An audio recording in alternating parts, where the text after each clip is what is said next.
So we've seen the definition of a von Neumann algebra, namely as like the unital star sub algebra of this fixed bounded operators of fixed Hilbert space. And we saw that taking the weak operator closure is the same as taking the closure in any of these other topologies that I have written down. Everything apart from the norm topology. Now that's different. Okay, all these locally convex, they give me the same, but the norm might not give the same. And that's the same as taking the bicommutant. So that's a very nice result. So so far, this might be very abstract to somebody who hasn't seen this before. So we should look at some examples.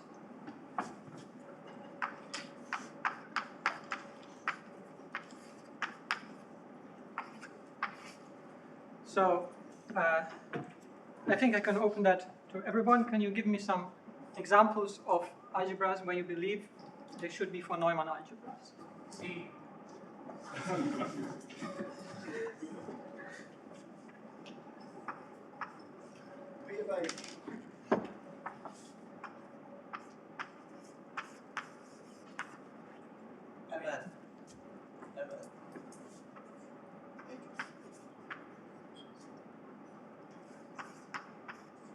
Actually, we want everything to be complex. I didn't say that at the beginning, so my Hilbert space is a complex Hilbert space.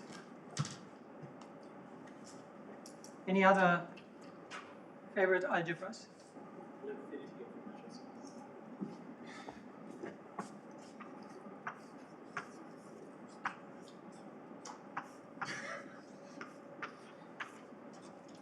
Okay, so we have a space here, a measurable space with a measure on there, and defines me my essentially bounded functions on this space. So that's L infinity of x mu. How does that act on Hilbert space? How does that act on Hilbert space? Well, we need to define the Hilbert space.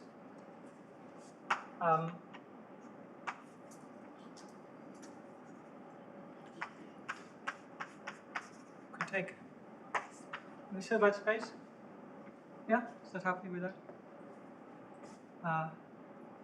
So the L2 functions on some set, they are natural candidates of Hilbert space. So what we use, no, I didn't give you an example. I had one Hilbert space previously that was L2, little L2 of n, and another typical example of a Hilbert space would actually be L2 of R. Okay, and so here we have another set which need not be R, and that gives you another example. Okay, so here L2 are the square integrable functions. If you take a yeah. Is everybody familiar with L2 of R? Can you raise your hands if you know what it is? Okay, so L2 of R, how do we do it? We take the functions on R that are integrable with respect to the Lebesgue measure, so the standard integral of a function on R that you can imagine with standard integration, Lebesgue measure, and we want that if you take the square of the modular square of that function, so these are complex values, we want that you take the modular square of this function and you integrate that over the whole real line, then that integral should be finite. This should converge. Okay, and then we look at all these functions, and we take equivalence class. So, yeah, actually we take equivalence classes modulo changes on differences on null sets, and that defines me my L2 of R. So the square integrable functions in some sense. And here we have a different measure space, or more general measure space, which need not be R, but just some other measure space with some measure on it. So for example, the natural numbers you could equip with a discrete measure where every point has got measure 1. So the whole natural numbers has got measure infinity, and that would give me a new measure space. That's sometimes denoted in this way. If you take the natural numbers here with a measure the discrete measure over all, where every singleton set has got measure 1. And then this, sorry, here.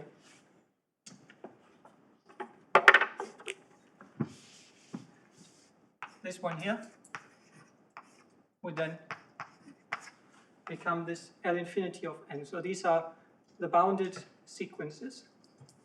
Okay. So that's a special case of here. So here we have an algebra, here, here, here. Any other examples? Any other algebras? I think for infinity of x, you really want measure to be not too broad, like sigma finite would be good. Yeah, typically, yeah. But any other algebras, other examples? What about the compact operators? So you have a Hilbert space. The Hilbert space, we can take the finite rank operators. So the finite rank operators are like the operators on the Hilbert space such that the image, if you apply the operator to H, this gives you a subspace, and this should be finite dimensional. Okay, these will be the finite rank operators. Now here we look at something, well, we could also look at the finite rank operators. So they form subalgebras, actually not unital, that's a problem, but star subalgebras at least. Okay, so are these all von Neumann algebras? No. So which ones aren't quite clearly? We just look at this very definition here. Is there something that is not unital in here? Some algebra that doesn't have the unit operator. So if my Hilbert space is infinite dimensional, then if I just take finite rank, then where the unit operator will have got infinite rank. So it can't be in here, and this thing here is not unital. Okay, so finite rank operator and compact operators, they can't form, they're not unital subalgebras, and so they can't be von Neumann algebras. And actually, they are also not sigma weak operator closed, either of them. So that won't work either. Any suggestions of what could be the closure of these algebras here? Or maybe let's look at the other ones. Are these von Neumann algebras? Does anybody have objections?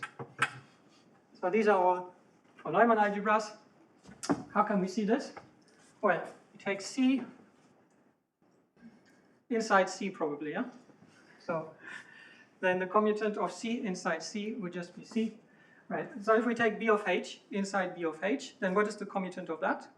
It's just the unit operators, multiples of the unit operators. And what's the bicommutant? Well, all operators that commutate with a unit, and so that's B of H again. So this is clearly a von Neumann algebra. This is just like the same as here by making H finite dimensional, n-dimensional. So you have this here. This one can also be shown, the von Neumann algebra. Now what about K of H? What happens if we take the commutant of the compact operators? So we want to see all operators that commute with a compact. I can see. If you take that, you would again get all the multiples of the 1. And so if you take the bicommutant, or the commutant of this again,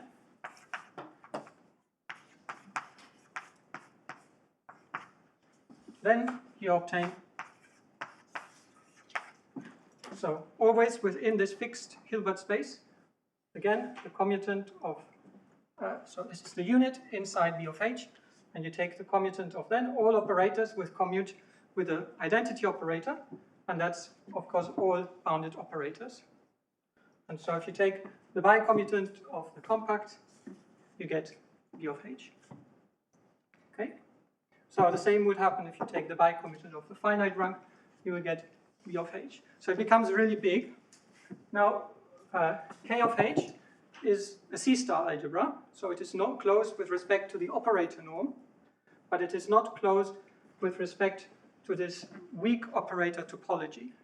So that shows us also why these two are obviously different. The norm topology or uniform topology that that makes this one here closed, and the weak operator topology which makes this one here closed. So you get something bigger by closing with respect to this weaker operator topology. Okay, so some examples here. Yeah.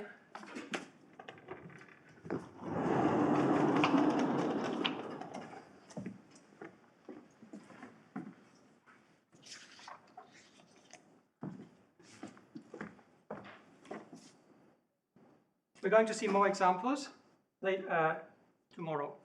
Yeah. But these are sort of the first examples also that von Neumann encountered.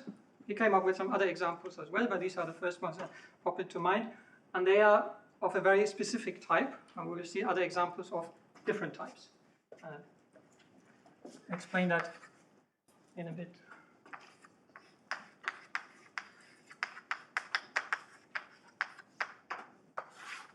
So we want to look at projections inside of M.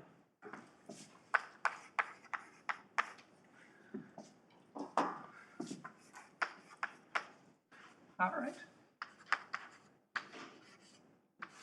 Inside M.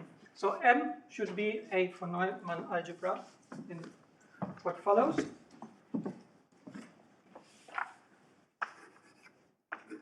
M should be a fixed von Neumann algebra in the following.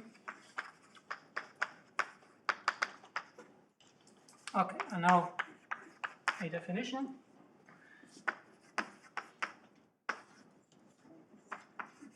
Let P and Q be orthogonal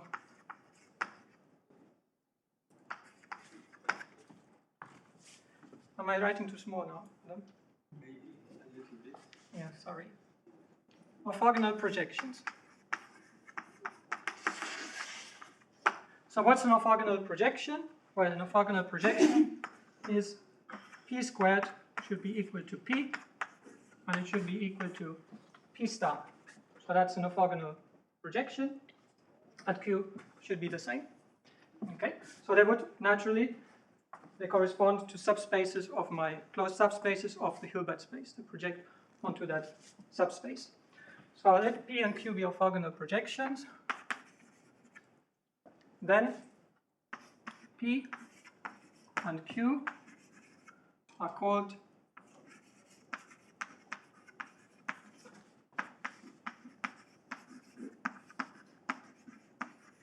Moray von Neumann equivalent.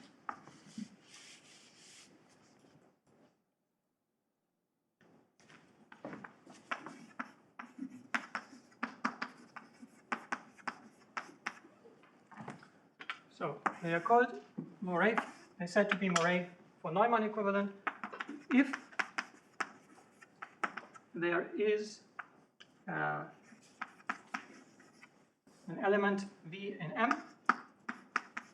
such that P equals V star V and Q equals V star. Such a V is called a partial isometry.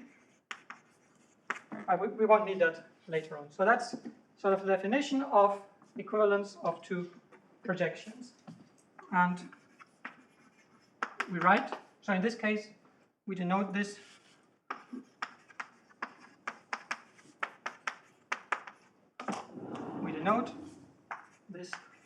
by P tilde Q. So that's why we say for them to be Moray von Neumann equivalent. So you might have seen the notion of unitary equivalence between two projections. So unitary, where you would say that P is unitary equivalent to Q if there is a unitary element, say in my Hilbert space, in B of H, such that P equals U, Q, U star. Okay, so that's a stronger notion of equivalence than the one that we have here. That's weaker, the Boré for normal equivalence. And that's the one that we're going to need.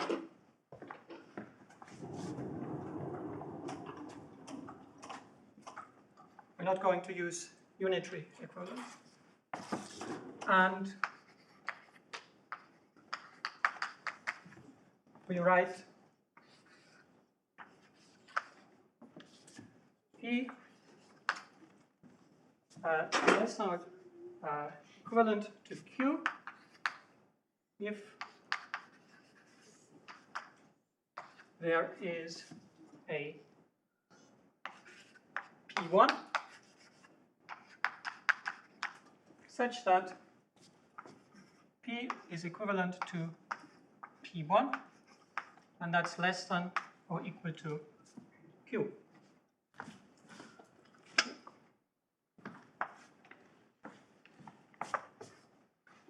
So what does this mean, P1 is less than or equal to Q? So we're looking here at, well, these are elements inside B of H. And you have that, so if you look at Q minus P1, then that is the same as saying that this should be greater than equal to 0. So we know what positive operators are in B of H. In B of H, we've got the spectral theorem, and I saw in the survey that almost everyone is familiar with that. So we know what positive elements are, and this is just saying that Q minus P1 should be a positive element. Q minus P might not be a positive element. So Q is not, so P is not really a subprojection of Q, but this P1 should be a proper subprojection of Q. So this projects onto a subspace of the one that Q projects onto. Okay? But this could be something different. So this should just be equivalent to P1 via such a partial isometry. Okay. What else did I want to see?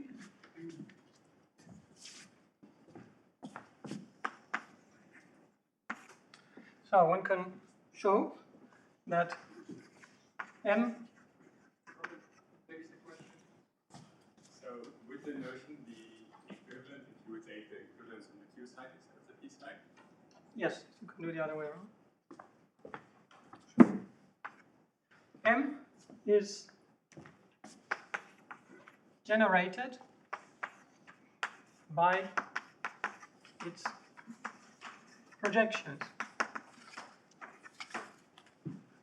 Okay, M is generated by its projections, and that's why projections are nice elements. I want to study them a bit more. So we can introduce more structure on these projections.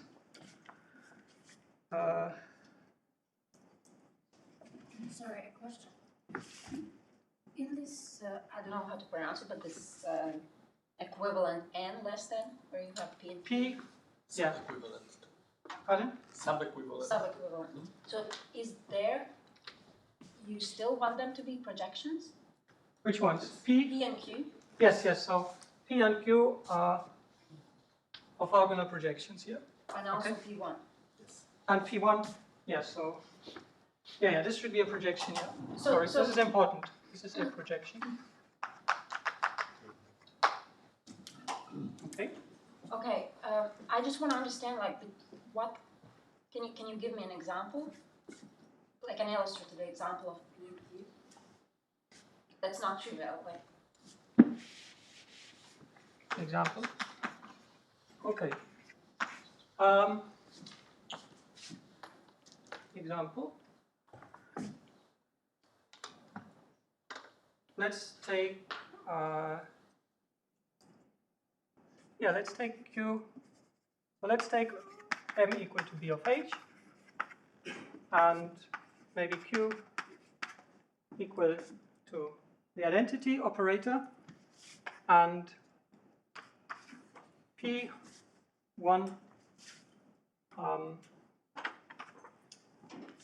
any subprojection. Yeah, but if you take Q identity, then like everything will work, right? Okay, you can take Q not. So what exactly do we want? An example of what exactly? So I mean, as soon as I take, so it's not equivalent to saying that Q is a bigger projection. No. Then Right, okay, let's do the following. Let's take an infinite dimensional subspace of H. So Q projection onto some infinite dimensional subspace of H. And P projection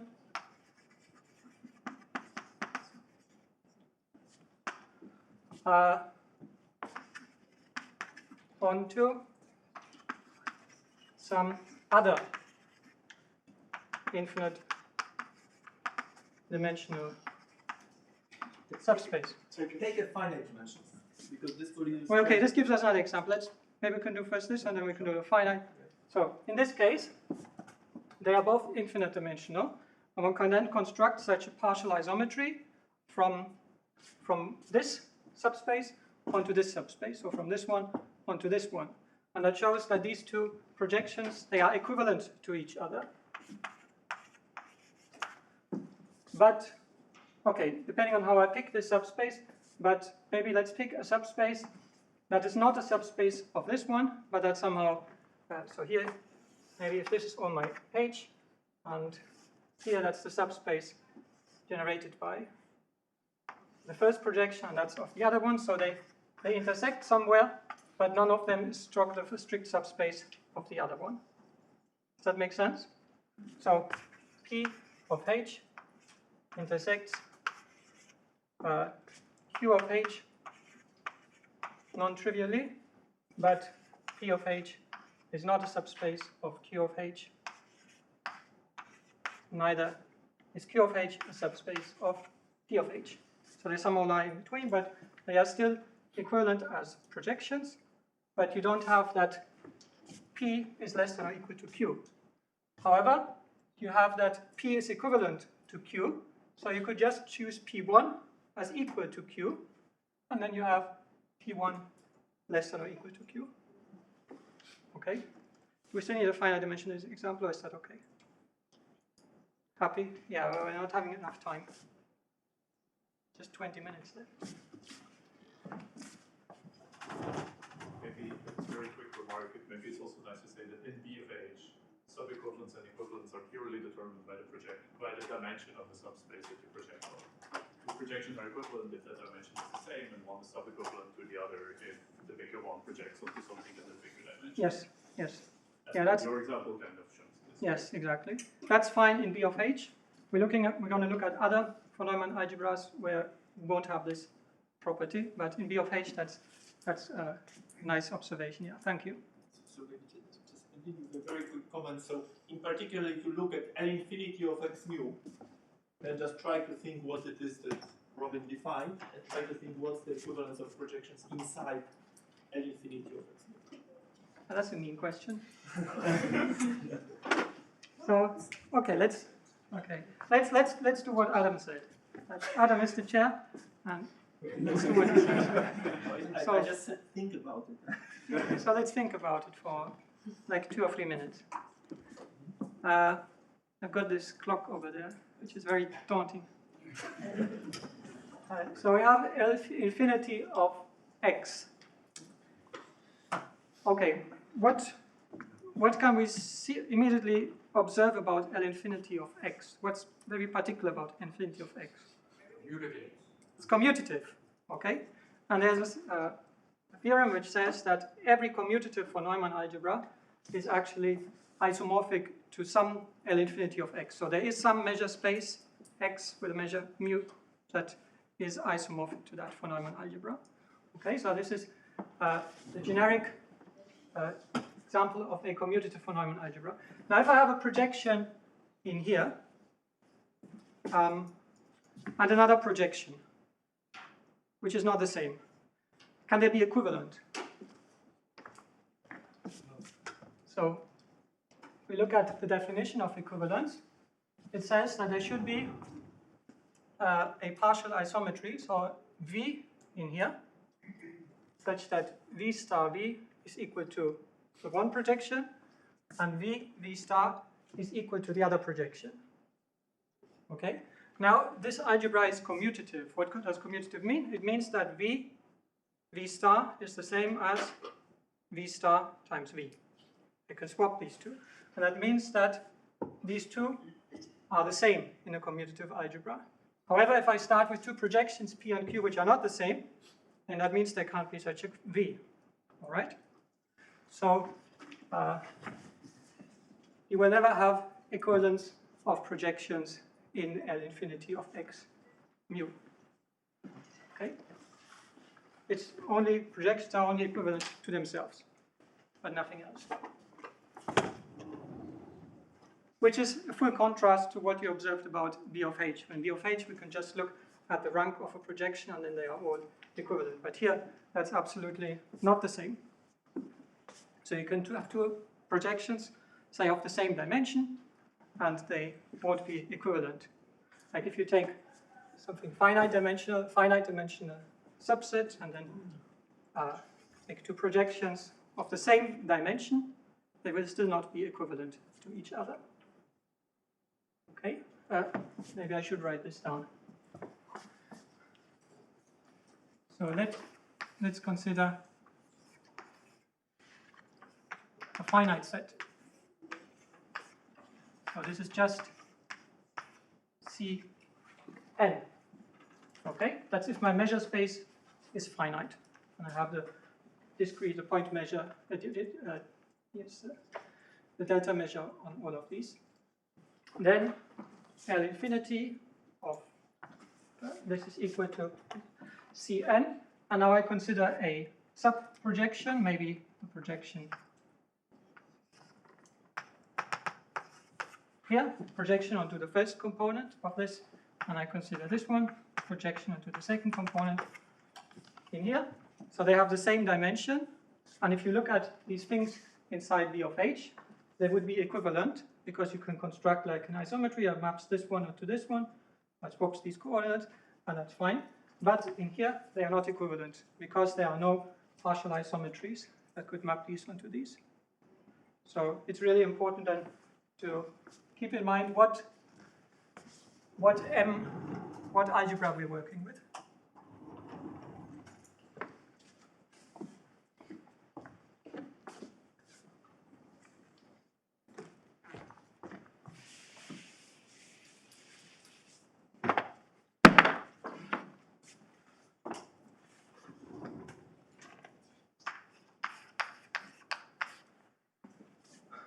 Definition. Let P be a projection. So projection always means orthogonal projection. So what I have here, P squared equals P with P star. Then we say, then P is called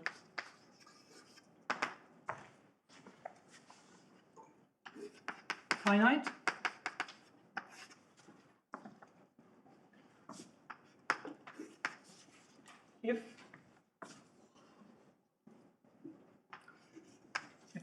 If for any other projection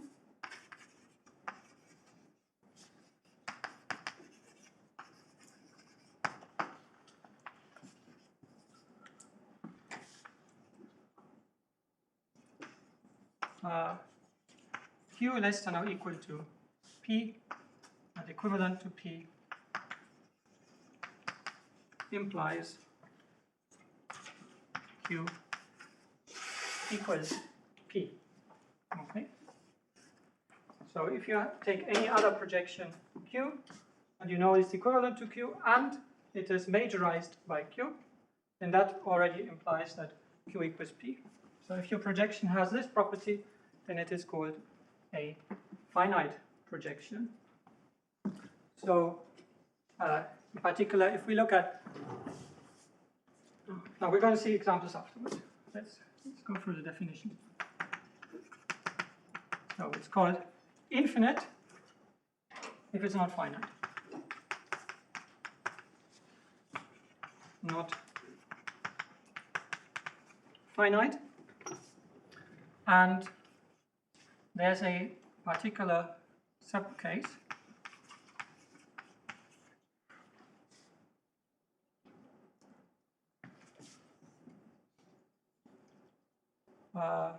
properly infinite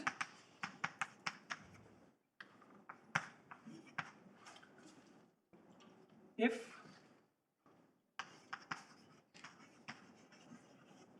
for every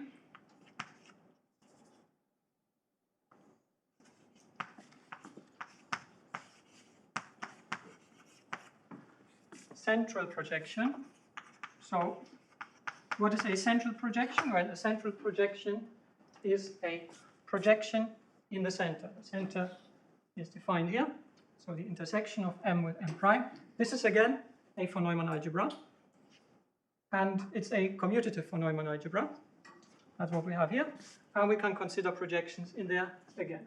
So for every central projection, Z P or Q, what do you call it? P. ZP is 0 or infinite.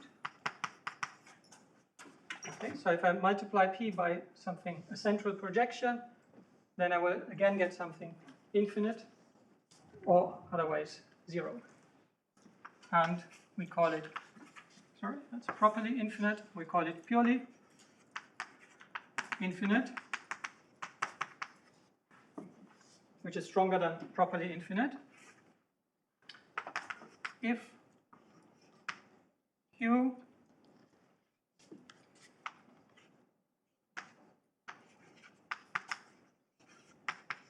implies Q equals 0 or infinite.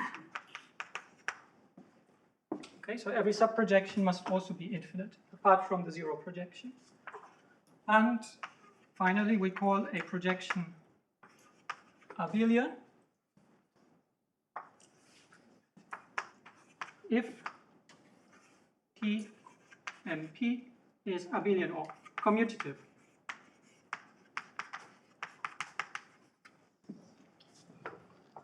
Okay, so here we have a collection of different. So for properly infinite, you want something more about your Z, because otherwise, why would ZP be a projection? Z is a projection. I want that to be a projection. For every Z projection, sorry, it's not so grammatically incorrect. For every projection Z. Yeah, sure. Let's put it like So that. it's just So for every projection Z, that was okay. we have ZP equals 0 or infinite. Great. Okay? So these are a few things.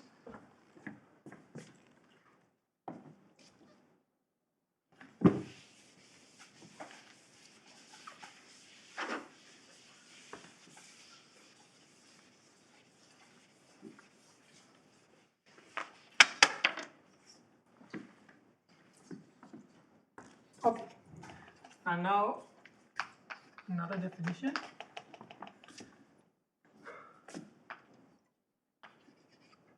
So M is my von Neumann algebra, and as always, so in this section, M is always von Neumann.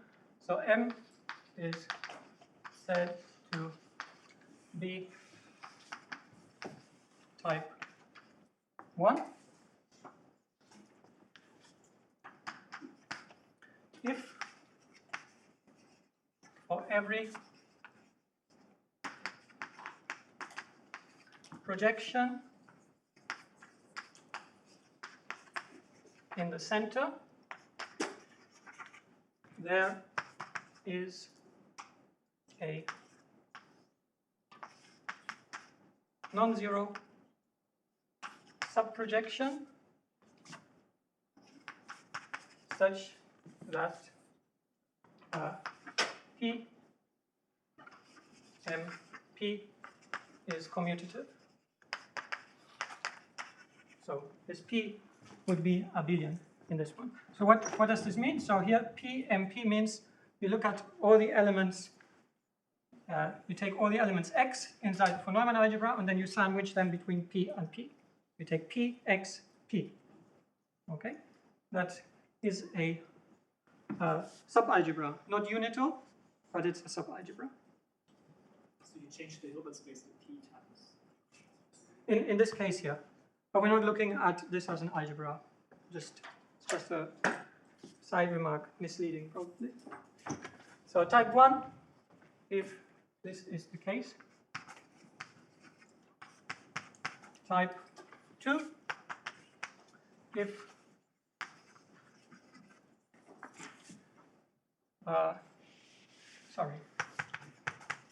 if there are no abelian projections in M, and let's put type 2 one here, and 1 is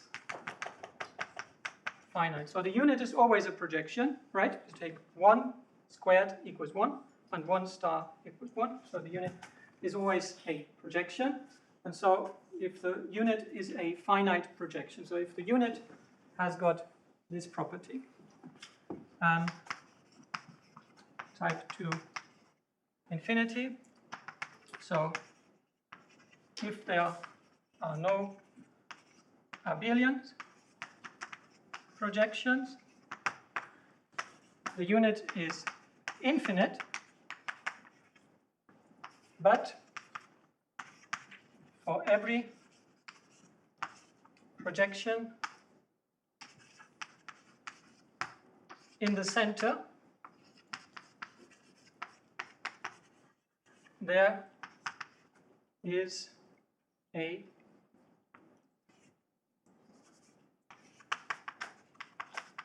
finite projection P less than equal to Z, and type 3. I want to say this. Yes, let's do this as well. If 1 is purely infinite. In other words, so if 1 is purely infinite, every projection is a subprojection of the identity projection, and so this means all projections are infinite. There are no finite projections in here.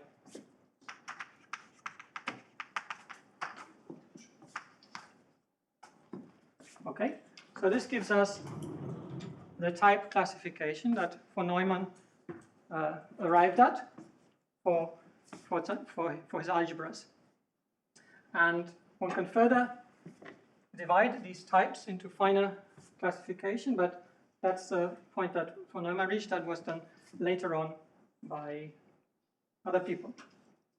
So let's use the remaining 5 minutes and 57 seconds to look at these algebras over there, to see to play a little bit around with these definitions, because this can be very abstract. Let's have a look at what these things are.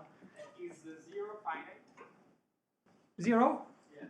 Like the projection 0? Yes, so, okay. All non-zero projections, yes.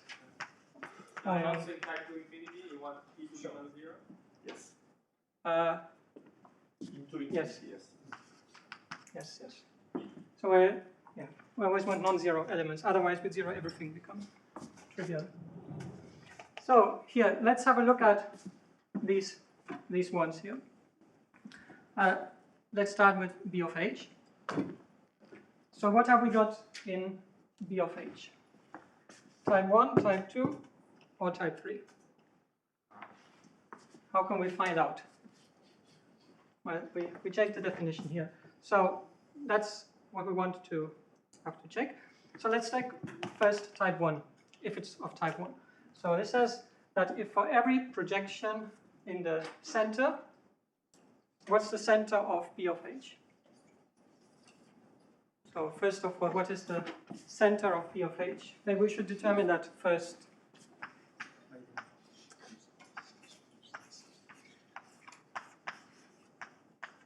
What is the center of P of H? Well, we just take P of H, intersect it with its commutant. Now, what was the commutant of P of H? All the operators that commute with all the bounded operators. So that means this is just the unit. Yes, exactly. So this would be the commutant. And if you intersect P of H with multiples of the unit operator, and you just get this one here. So that's the center, that's commutative. So this is a factor. All right, factor was an algebra which has commutative center. Now for every projection here, so this can only be, so this should not be 0. This could only be the identity map. And so we want that there is some P subprojection such that this is commutative. So can we imagine a projection inside B of H, some projection P, such that if you take P times or B of H times P, that gives you a commutative algebra? How can we generate such a thing? Rank 1 projection. A rank 1 projection, yes. So if you take a rank 1 projection P, you put here B of H, and here again the rank 1 projection, then what is P, B of H, P? It's just multiples of the rank 1 projection that you started with. And that's like a one-dimensional algebra, and hence it's commutative. Okay? So in B of H, we can find such an abelian projection. And so that means B of H is of type 1. Everybody happy with that? Okay, so this is type 1. What about Mn of C? So this is a trivial step now. Why is this trivial? Well, Mn of C is just B of H, where H is a finite dimensional space C to the n. And so this is also type 1. So these are type 1 factors. Can I get something that's type 1 and not factor? We can take direct sums. So I take like a bigger Hilbert space, say 2 copies of H, H plus H, that's my new Hilbert space, say H tilde, and then B of H plus B of H. These are the bounded operators on this double Hilbert space, and that's no longer a factor, because now the center is 2-dimensional. All right? So if you take B of H plus B of H, then the center of this would be C plus C. So C times the projection onto the first copy plus C times the projection onto the second copy. It's still commutative, obviously. Center is always commutative, but it's not trivial, so this is no longer a factor. All right. Now, so these ones are not von Neumann algebras, so we don't have to determine their type. But here, L infinity of x mu. Oh yeah. L infinity of x mu, what's the type of this thing?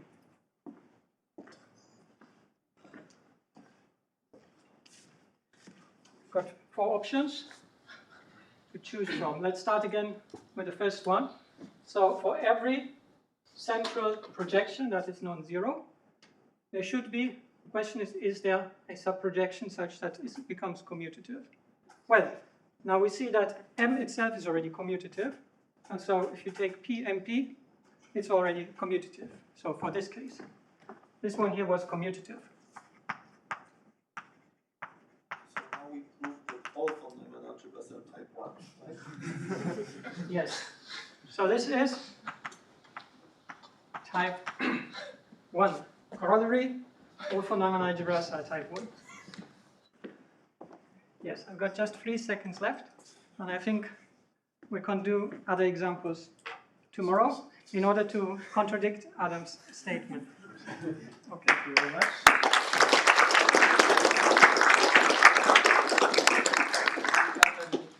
Questions or comments? Earlier, when you introduced the examples, there was a question by someone or a remark about the measure space mu need to be sigma finite or something. I was a little bit confused by that. Do we get for every measure space von Neumann algebra and infinity?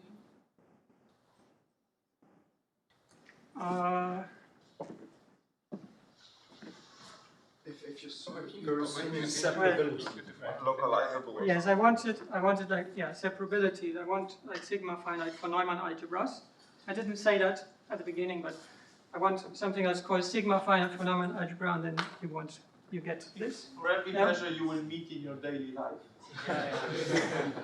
And this assumption that you made that you want things to be separable, is that just to make things easier to explain to us, or are there technical challenges that arise? This is like what one typically needs, except you want to come up with extreme examples. Yeah, okay. For the things that we're going to use here, and I guess all applications in quantum information and quantum groups, that's sort of sufficient.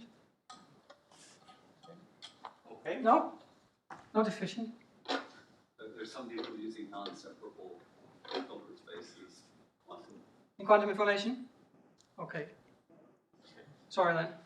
But I'm not going to. But nothing you've said today is controversial. Yes. Yeah. For today it's fine. Great. Okay, so let's thank Robin again.